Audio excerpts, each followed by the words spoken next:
하나님이 쓰는 사람의 기준, 하나님이 쓰는 사람의 기준이라는 제목으로 하나님 말씀 증거하도록 하겠습니다.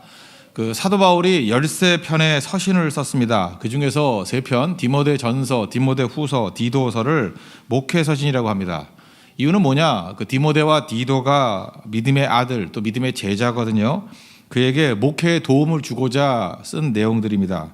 그러니까 교회를 어떻게 이끌어야 될 것인가? 그래서 우리 교회 운영과 교회를 이끌어가는 방식을 알라 그러면 이 목회서신 디모데 전서, 후서, 디도서를 읽으면은 우리 성경의 지침에 따라서 정확히 이해할 수 있다고 생각을 합니다. 특별히 목회서신 가운데 디모데 전서는 에베소에서 목회하는 디모데에게 쓴 내용입니다. 그러니까 에베소 교회라는 상황을 배경으로 해서 이해해야 된다고 생각을 합니다. 이 교회도 문제가 되게 많았죠. 이 에베소 교회는 어떤 교회냐면 2차 전도 여행을 할 때 3년 동안 머물면서 복음을 증거했던 복음의 센터입니다. 그래서 에베소 교회에서 많은 신학생들이 모여서 공부를 하고 거기서 파송을 했어요. 그래서 에베소에 있는 그런 신학교가 두란노 서원, 이게 지금 출판사가 아닙니다. 두란노 서원은 신학교 같은 내용이거든요. 거기서 많은 사람들이 모여서 말씀을 붙들고 이제 파송을 받았던 그런 배경입니다. 사도 바울이 마게도냐를 가가지고 이제 복음을 증거하려고 그러다 보니까 이 에베소 교회가 워낙 규모가 컸거든요.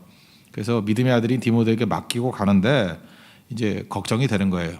왜냐하면 이 에베소가 워낙 규모가 크니까 가짜들도 많이 나오는 거예요. 그래서 거짓 가르침이 있는 사람들이 있기 때문에 3절에 보니까 내가 에베소에 너를 머물라고 했던 이유가 있다. 자꾸 다른 교훈을 외치는 사람들이 있으니까 진리의 말씀을 붙들고 바른 복음을 증거하는 종이 되기를 원한다.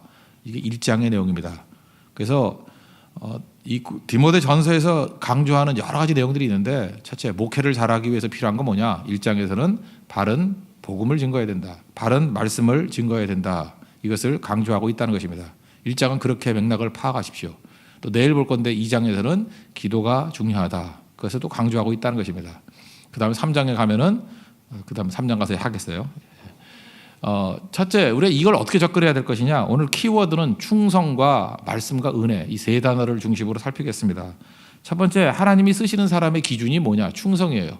이번에 매력적인 일꾼이 되자 그랬죠. 일꾼이 될 수 있는 길이 뭐냐? 충성이에요. 그래서 여러분들 들을 수 있는 최고의 찬사 중에 하나가 뭐냐 하면 당신은 참 충성스러운 일꾼입니다. 이 찬사를 받으면 100점입니다. 그죠? 그러니까 이 충성이라는 단어가 꼭 있어야 된다는 것입니다. 하나님이 사람 쓰는 기준이 충성이라니까요. 솔로몬의 한번 예를 들어보겠습니다. 솔로몬이 젊었을 때 처음 왕이 돼가지고 시작할 때 하나님께서 너 뭐 줄까 그랬더니 지혜를 달라 그랬죠. 정확히 말해서 듣는 마음을 주십시오. 지혜가 중요했어요. 그래서 재판도 잘하고. 이건 이성적인 거죠. 판단력이죠. 이게 되게 중요한 거라고요. 근데 이제 말년이 돼가지고 잠언 30장에 보면 그 아굴의 시에서 나오잖아요. 내가 하나님 앞에 구하였는데 죽기 전에 내게 달라고. 잠언 30장 7절에 나오고 내용은 두 가지 기도가 나와요. 첫 번째는 8절인데 헛된 것과 거짓을 내게서 멀리하게 해달라고. 이게 무슨 거예요? 진실이에요, 진실. 또 하나는 가난하게도 부하게도 말라고. 뭐 두 가지가 나오는데 그러니까 이게 물질에 너무 치우치지 않게 해달라 그 얘기고 또 한 가지는 첫 번째가 중요한 거는 헛된 것과 거짓말을 내게서 멀리 하옵소서. 이게 무슨 내용입니까? 진실되게 해달라. 진실이 뭐예요? 이게 충성입니다. 그래서 솔로몬도 마지막에 깨닫게 된 거예요. 청년 때는 지혜를 구했는데 나중에 가보니까 중요한 것은 충성이에요. 우리 젊었을 땐 그러죠. 스펙이 더 중요하죠. 어떠서 지혜롭고 뭐 능력 있고 이런 게 되게 중요한 건데 시간이 가보십시오. 그런 거 다 쓸데없어요. 진짜 중요한 건 충성된 사람인가. 그 충성이 훨씬 더 쓰임받을 수 있다는 것입니다. 오늘 하나님이 쓰시는 기준이 뭐예요? 12절 보니까 사도 바울을 왜 썼어요? 나를 충성되이 여겨 내게 직분을 맡기심이니. 그러니까 여러분들 직분을 맡기는 사람들을 보면 뭘 봐야 돼요? 충성을 봐야 돼요. 이게 하나님이 오시는 기준이거든요. 우리도 충성을 봐야 된다고요. 그래서 교회에서는 뭐 유능하고 능력 있고 이런 게 아니에요. 충성이 있느냐 없느냐. 이게 하나님의 첫 번째 기준이라는 것입니다. 왜 그렇죠? 우리가 믿는 하나님이 전능하신 하나님이기 때문에 그렇습니다. 지혜가 부족해요. 그럼 지혜 주시잖아요, 주님이. 야고보서 1장에 나오잖아요. 지혜가 부족하냐 구하라고 준다고. 주십니다. 그러니까 여러분들 지혜 없다고 널브러져 있으면 안 됩니다. 구하면 지혜도 주셔요. 나 그런 사람 여러 명 봤어요. 많이 배우지 못한 사람인데도 그냥 계속 지혜를 구하더라고요. 하나님 이게 어려운데 이걸 해결할 수 있는 지혜를 주십시오. 기가 막힌 성령의 지혜를 주시더라고요. 지혜는 판단력이거든요. 정말 잘 판단해요. 그 지혜도 주신다고요. 능력도 하나님이 주시죠. 구하면 주셔요. 내게 능력 주시는 자 안에서 그러잖아요. 능력 주신다니까요. 내가 모든 것을 할 수 있다. 능력 없어도 능력도 주시는 겁니다. 도울 자도 주시고요. 피할 길도 주시고 다 구하면 다 주셔요. 그런데 충성은 구하는 게 아니잖아요. 내가 하는 거잖아요. 그러니까 하나님 앞에 내가 갖춰야 될 가장 기초적인 게 뭐냐면 충성이라는 거. 충성. 재주는 많은데 충성이 없으면 그건 도둑입니다. 잊지 마십시오. 도둑이에요. 예수님의 제자 가운데 제일 재주 많았던 사람이 가룟 유다거든요. 도둑입니다. 가룟 유다에게 없는 게 뭐예요? 충성이 없었어요. 그래서 우리가 기본은 충성이다. 이 충성이 항상 우리의 중심에 있는 믿음의 역사가 있기를 바랍니다. 그러면 충성의 내용이 뭐냐? 두 번째 키워드는 뭐냐면 말씀이에요. 그게 1장의 주제거든요. 어디에 충성해야 되느냐? 말씀에 충성해야 된다는 거예요. 그래서 우리 모든 성도들, 목사도 그렇고 성도도 그렇고 우리는 주님의 말씀 앞에 충성하는 모습이 있어야 된다는 것입니다. 우리 13절 보니까 바울이 자기 과거 얘기를 하고 있거든요. 내가 옛날에 비방자였고 박해자였고 폭행자였다. 뭐 나쁜 거 다 들은 거죠. 나 참 나쁜 놈이었어. 이렇게 얘기를 합니다. 근데 그 왜 그렇게 됐냐 하면은 뒷부분 보니까 알지 못하고 행하였습니다. 그래서 성경은 이 단어를 분리하는 것 같아요. 말씀 없이, 말씀에 대한 충성 없이 그냥 뛰는 거를 열심이라고 표현해요. 별로 좋은 표현이 아닌 것 같아요. 열심이라고 표현할 때 뭐 그렇게 좋은 뉘앙스로 있는 게 많이 없는 것 같아요. 그래서 말씀 없는 것을 열심이라 그러고요. 말씀 있는 것을 충성이라 그래요. 그러니까 말씀 있는 게 뭐죠? 방향이 있는 거라고요. 그러니까 충성의 방향이 어디입니까? 말씀이 돼야 된다는 거예요. 그래서 말씀을 향한 충성이 있어야만 된다. 그걸 보여주고 있습니다. 만약에 말씀 없이 충성하면은 그 사람은 어떤 사람이 되느냐? 박해자가 되고 비방자가 된다라는 것입니다. 사도행전 22장에 보면은 다메섹 도상에서 예수님 만난 얘기가 나와요. 사도 바울이 예수님 만났거든요. 근데 예수님이 만나자마자 이렇게 얘기하죠. 사울아 사울아 내가 왜 나를 핍박하느냐. 황당한 얘기죠. 내가 열심을 다했는데 핍박을 했대요. 그래서 주여 누십니까? 그랬더니 예수님이 계속 그 단어를 반복하잖아요. 내가 핍박하는 나사렛 예수다. 그러고 난 다음에 이제 사도 바울이 똑똑한 사람이니까 감을 딱 잡아요. 주여 내가 무엇을 하리이까? 무슨 얘기예요? 곧장 방향을 얘기하잖아요. 무엇을 하리이까? 내 방향이 틀렸다는 거죠. 나는 열심을 부린다고 부렸는데 그게 다 핍박이었어요. 우리 얘기도 그럴 수 있다고요. 열심을 다했는데 방향이 없으면 핍박이 된다고요. 그래서 내가 무엇을 하리이까? 방향이 뭡니까? 방향을 말씀을 통해서 듣잖아요. 그러니까 말씀이 얼마나 중요한지 알겠죠. 말씀은 우리 방향을 잡아주는 것이고, 그래서 말씀 없이 펄펄 뛰면은 핍박자 됩니다. 그리고 우리가 증거할 내용도 역시 말씀이라는 것입니다. 우리 뭐 병원 얘기 맨날 하잖아요. 어떤 병원이 좋은 병원이고 어떤 의사가 좋은 의사입니까? 뭐 요즘에는 친절한 의사 얘기하고 분위기 좋은 병원 얘기하고 뭐 다 그래요. 정말 뭐 병원인지 카페인지 모를 정도로 분위기도 되게 좋아요. 근데 분위기 너무너무 좋고 의사가 너무 잘생기고 또 친절하고 그래요. 그런데 사람을 다 죽여요. 가겠어요? 안 가겠어요? 안 갑니다. 반면에 어떤 의사는 퉁명스럽고 정말 더럽기가 한이 없어요. 밥 먹다가 나와서 막 고치고 막 극단적인 얘기예요. 근데 사람을 가면 죽을 사람도 다 고쳐내요. 그러면 그 병원 가겠죠. 물론 두 가지 다 갖춰야 되는 것입니다. 지금 극단을 얘기하는 거예요. 본질이 뭐냐니까 본질이 살리는 거죠. 교회는 생명이 있어야 됩니다. 교회 오는 사람은 첫 번째 죽은 사람이 오거든요. 죽은 사람은 살려야 되고요.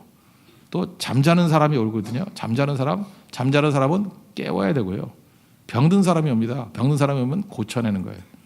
그러면 죽은 자, 잠자는 자, 병든 자 이 사람들을 다 치유하는 능력이 어디 있냐? 말씀 외에 뭐가 있겠어요? 그래서 말씀 붙들어야 되는 거예요.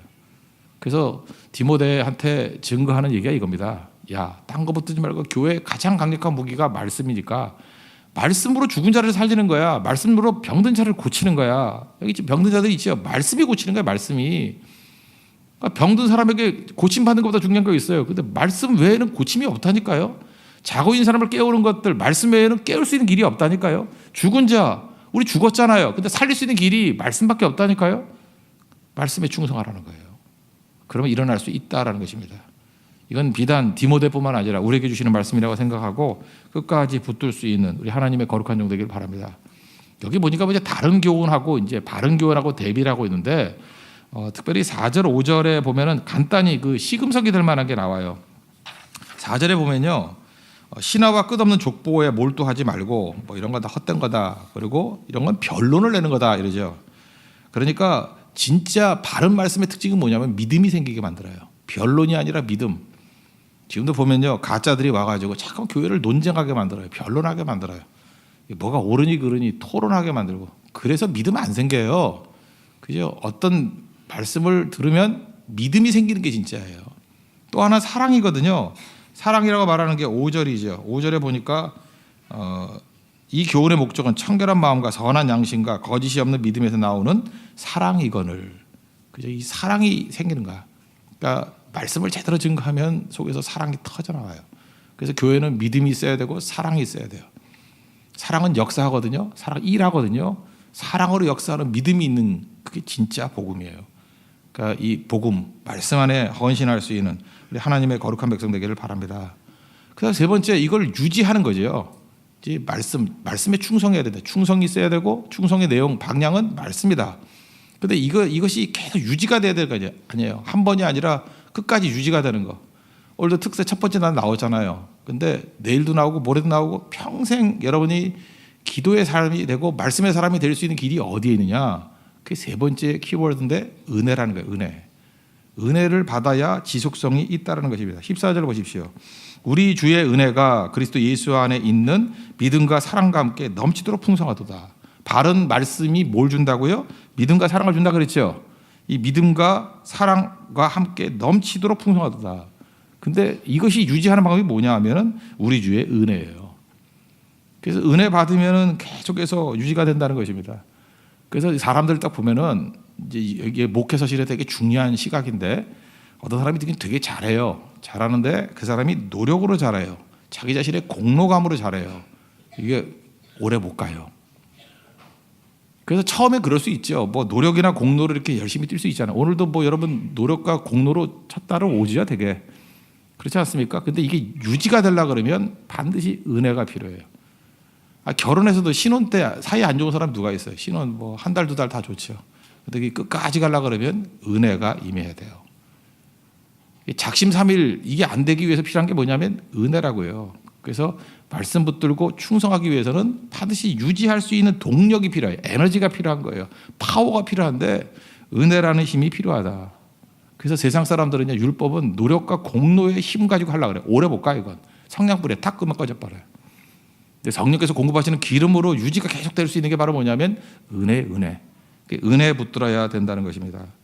근데 딜레마가 뭐냐면 우리는 은혜를 담을 수 있는 그릇이 못 되거든요. 그게 문제 아니에요? 우리가 무슨 죄인들 아닙니까? 허물 많은 죄인들이니까. 그래서 옛날에 그 어떤 왕이 무슨 그 문제를 냈다 그러죠. 밑 빠진 독이에요. 밑 빠진 독에 물을 부으라고. 그러니까 뭐 말도 안 되죠. 밑 빠진 독에 물을 부어봐야 계속 빠지는 거죠. 인간이 어떻게 죄인인데 죄인은 밑 빠진 독이거든요. 어떻게 충만할 수 있는가? 충만은 가득 찼다는 거 아니에요. 우리 밑 빠진 독이잖아요. 그래서 은혜를 맨날 쏟는다 그러잖아요. 쏟는 게 아니라 빠져나가는 거예요. 그래서 문제를 낸 거라고요. 밑 빠진 독인데 이거를 물로 가득 채울 수 있는 방법이 뭔가?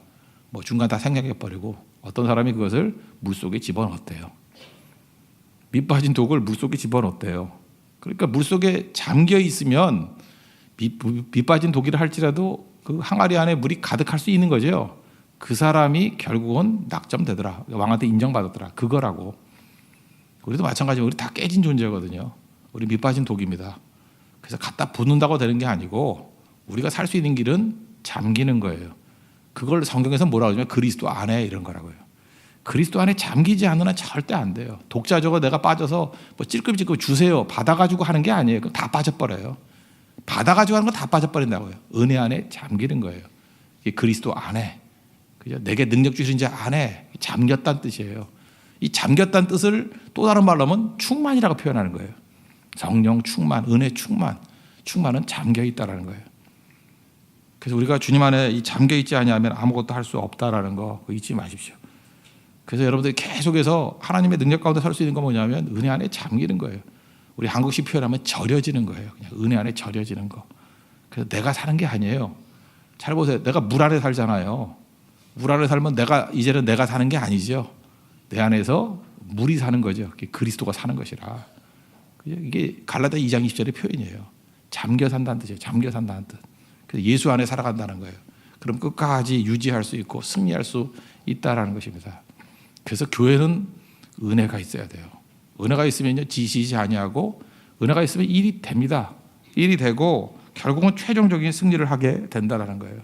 우리 주변 사람들 보면은 암담함이 있죠. 은혜는 실패하지 않아요. 첫 번째 우리 남편을 보십시오. 또 아내를 보십시오. 문제 있는 가정들이 있죠. 도대체가 돌아올 것 같지가 않아요. 근데 은혜를 보면 소망이 생겨요. 하나님께서 이렇게 막 날뛰고 있는 사람들에게 은혜의 강물을 쭉 보내주셔요. 잠기면 변화됩니다. 왜 안 되는지 하면요. 우리 남편이 지금 다 깨졌거든요. 산산조각이 났거든요. 옆구리 터졌거든요. 이게 어떻게 채워집니까? 채운다고 생각하니까 안 되는 거예요. 잠기면 돼요. 우리 자녀들 보십시오. 암담하죠. 이 자녀가 돌아올 가능성이 없어요. 근데 여러분 그런 거 잊지 마십시오. 이게 청소년기에 문제를 일으키는 자녀가 우리 생각보다 나중에 크게 되는 가능성이 커요. 제 친구들도 보니까 그 모범생이라고 다 끝까지 모범생 되는 게 아니에요. 그 늦바람도 무서워요. 늦게 이상하게 나가는 애들 되게 많고. 이 청소년기에 진짜 문제 많았던 아이들이 진짜 효자되고 효녀되고 지금도 뭐 우리 친구들에게 기여하고 있는 사람들 많은 거라고요. 특징이 뭐냐? 은혜에 잠긴 사람이에요. 어떤 사람은 그 아내 잘 만나가지고 은혜에 잠기게 됐고, 어떤 사람은 사업 망해가지고 은혜에 잠기게 됐고, 여러 가지 케이스가 있거든요. 은혜에 잠기면 다 돼요. 안 되는 게 없다고. 원래 여러분들 힘쓰고 애쓰는 거 너무 힘드시죠? 그냥 잠수를 타는데 은혜의 잠수를 타십시오. 은혜 안에 들어가는 거예요. 그러면 내가 깨지고 상처 입었다 할지라도 회복이 되고 계속 지속이 된다는 것입니다. 여러분 정리하면 충성스러운 되십시오. 충성의 방향이 어디냐? 말씀입니다. 말씀은 우리를 살리는 힘이 있고 고치는 힘이 있고 깨우는 힘이 있기 때문에 그래서 디모데에게 얘기합니다. 말씀의 생명을 걸라고. 그리고 이게 유지할 수 있는 길이 무엇이냐? 은혜라는 거예요. 은혜. 오늘 1장에서 말하는 이 말씀이 계속해서 우리 가운데 역사하는 우리 하나님의 거룩한 백성 되기를 축원합니다. 예, 모두 자리에서 일어나겠습니다. 오늘은 특별히 안수기도 할 때 우리 자녀들을 위해서 기도하도록 하겠습니다. 내일부터는 이렇게 어나운스먼트를 해드리도록 하겠습니다. 예, 아무것도 염려하지 말라 우리 찬양하겠습니다.